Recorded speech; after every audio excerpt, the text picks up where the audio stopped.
আপনি কি জানেন, কলকাতার এক এলাকার নাম শুনলেই মনে হয় ইউরোপের কোনো বাগান, কিন্তু সেই নামের পেছনে লুকিয়ে আছে এক বড় ভুল ধারণা। যোগ চার্ণকের সমসাময়িক সময় মজুমদার বংশীয় বিদ্যাধর রায়চৌধুরীর নায়ক ছিলেন জন অ্যান্টনি নামে এক ফিরিঙ্গি সাহেব। মধ্য কলকাতায় তাঁর বসবাস ও ব্যক্তিগত বাগানকে কেন্দ্র করেই এই অঞ্চলের নাম হয় অ্যান্টনি বাগান।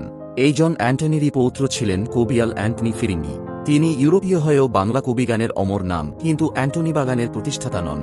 আর এটাই সবচেয়ে প্রচলিত ভুল ধারণা। আরও একটি ভুল ধারণা, বউবাজারের ফিরিঙ্গি কালী অ্যান্টনি পরিবারের প্রতিষ্ঠিত।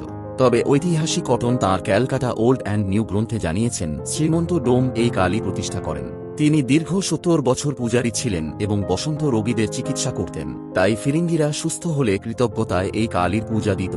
সেই থেকেই নাম হয় ফিরিঙ্গি কালী।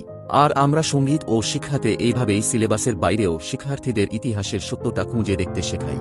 এবং পরের ভিডিওতে জানব কলকাতার এন্টালি অঞ্চলের ইতিহাস, তাই চ্যানেলটি সাবস্ক্রাইব ও ফলো করে নিন।